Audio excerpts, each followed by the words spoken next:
Сангийн сайдын танилцуулгатаа танилцлаа.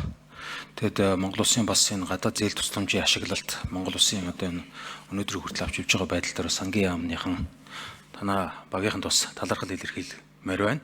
За ер нь бол өнөөдөр бас Монгол Улс энэ зээлийн хүү за тэгээд энэ олон улсын банк санхүүгийн байгууллага дээр үнэлж байгаа үнэлгээ бол бас тийм муугүй байгаа. За энэ бол бас та бүдгийн үйл ажиллагаатай холбоотой гэдгийг нэшин хэлье. За тэгээд миний асуусан асуулт бол одоо энэ сая бас гарч ийн Улаанбаатар хотын шинэ нисэх онгоцны буудлын зээл байгаа Япон улсын. Тэгэхээр энэ зээлийн менежментийг бол одоо хувийн хвшлийн гэдэг юм уу ялангуяа гадаадын хөрөнгө оруулалттай компани менежментийг 100% дааж авч явж байгаа. Тэгэхээр энэ бол одоо юу гэдгийг манай төрөөс хамаарад менежментээр алдаа гарах гэдэг юм уу ийм одоо эрсдэл байхгүй.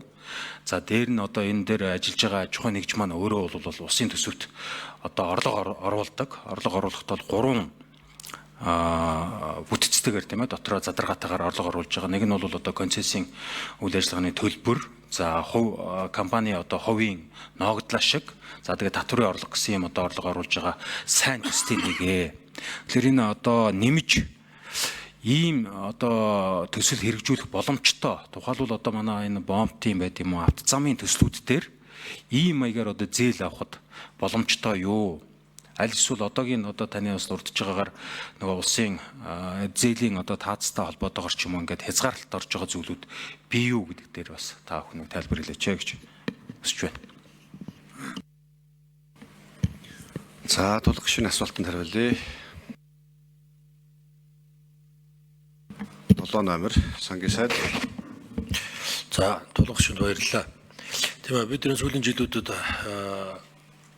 буюу 2017 онд олон улсын валютын сангийн хөтөлбөрт орсноос хойш манай гадаад зээлийн өрийн менежмент бол эрс сайжирсан байна. За тэндээс гэрийн даалгавар авч үлдсэн 3 жилээр улсын хурлаар гадаад өрийнхөө дунд хугацааны стратеги батлуулж яваад за яг энэ дагуу явна шүү гэдэг ийм дүрмтэй болсон. За энийг ч одоо яс барьсан. За тэгсний үр дүнд бид 12 оноос хойш 12 жилийн дараа алдсан байсан, уруудсан байсан зээлжих цэрлэлээ одоо 2024 онд эргүүлэн олж авч за улмаар одоо энэ жил одоо Америк нэгдсэн улсын зээлжих цэрлэл даунгрейд болсон. За манайх одоо хятадаас бүрэн хамааралтай байгаад энэ гадаад нөхцөл байдал тэгэхдээ хятадууд бас даунгрейд болсон. Зээлжих цэрлэл нь буурсан.